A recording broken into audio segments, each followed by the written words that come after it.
अस्सलाम वालेकुम रहमतुल्लाह। आज कुछ और इम्पोर्टेंट ऑब्जेक्टिव्स आपके लिए ले आया हूँ।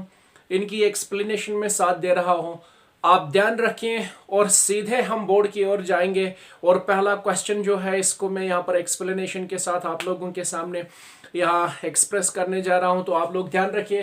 पहला क्वेश्चन हमारा जो है, which inflation collapse total monetary system in an economy. एक इकोनॉमी के अंदर कैसा वो टाइप ऑफ इन्फ्लेशन होगा या कौन सा वो इन्फ्लेशन होगा जिसकी वजह से उस इकोनॉमी का जो टोटल मॉनेटरी सिस्टम है वो क्लैप्स होकर रह जाता है।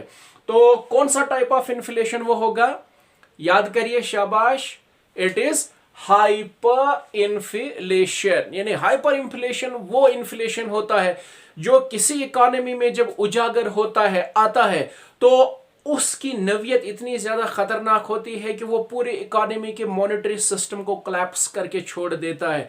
तो पहले वाले क्वेश्चन का आंसर जो है दैट इज हाइपर इन्फ्लेशन। अब क्वेश्चन नंबर सेकंड, फटाफट। Run away inflation is also called. Run away inflation एक टाइप ऑफ इन्फ्लेशन होता है, ठीक है ना। और इसका दूसरा नाम क्या है? Run away inflation is also known as galloping inflation. तो आंसर क्या आएगा यहां पर? Galloping inflation. चलिए फटाफट क्वेश्चन नंबर 3 देख लेते हैं। Theory of markup inflation is associated with, यानी एक थ्योरी है जिसको हम मार्कअप इन्फ्लेशन थ्योरी के नाम से जानते हैं। इस थ्योरी को किसने दिया? This theory is associated with the name of someone. You have to name that personality, you have to name that person. It is none other than professor Ackley, ठीक है ना। तो क्या आ जाएगा इसमें? प्रोफेसर आक्ले, ठीक है। Question number 4, Phillips curve data is based on the economy of. Phillips curve को जब एस्टैब्लिश किया गया, जब इसको डेवलप किया गया, बनाया गया, जो इंपैरिकल रिलेशनशिप देखी गई वहां पर, ठीक है ना, तो वो जो डेटा था, ठीक है ना, वो किस वर्ल्ड की, किस इकोनॉमी का वो डेटा था। आपको वो नाम बताना है उस कंट्री का। You have to say the name of that country, ठीक है ना। फिर एक बार क्वेश्चन सुनिए। Phillips curve data is based on the economy of, यानी फिलिप स्करो जो है उसमें जो डेटा इस्तेमाल किया गया वो डेटा किसी इकोनॉमी से कलेक्ट किया गया था, वो डेटा किसी इकोनॉमी से बिलोंग करता था। आपको यहां पर उस इकोनॉमी का नाम बताना होगा। इट इज यूके, ठीक है ना। यूके इकोनॉमी से उस डेटा को कलेक्ट किया गया था, उस पे ये फिलिप स्करो तैयार की गई थी या स्टडी में उसको इस्तेमाल किया गया था। Question number 5, Phillips curve shows dash dash relationship between money wage and unemployment. Phillips curve जो है ये एक प्रकार का रिलेशनशिप हमें दिखाता है, ठीक है ना। तो आपको यहां पर बताना है कि किस टाइप का रिलेशनशिप दिखा देता है, ठीक है ना। तो it is negative relationship between, downward होता है, ठीक है ना। मैं शॉर्ट रन फिलिप स्करो की बात कर रहा हूं, जो ओरिजिनल और बेसिक फिलिप स्करो की मैं बात कर रहा हूं, ठीक है ना, यहां पर शाबाश।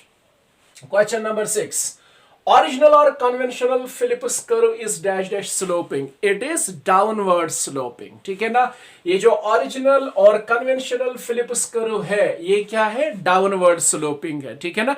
क्योंकि ऊपर मैंने अभी बता दिया था हम ओरिजिनल, हम कन्वेंशनल फिलिप स्करो की बात कर रहे हैं। तो जब नेगेटिव रिलेशनशिप के आधार पे वो बना है तो जाहिर सी बात है कि डाउनवर्ड स्लोपिंग होगी, ठीक है ना।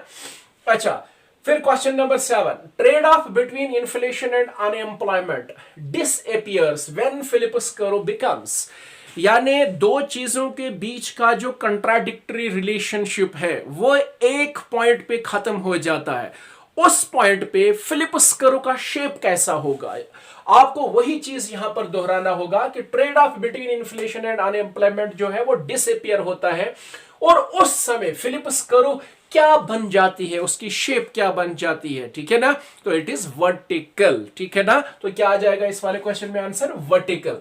फिर question number 8, the vertical shape of aggregate supply curve means. Supply curve जो होती है जब वो वर्टिकल शेप में आ जाती है, सप्लाई कर्व जब वर्टिकल शेप में आ जाती है तो वो vertical shape of supply curve जो है वो हमें क्या दिखाती है, उसका क्या मतलब होता है, ठीक है ना।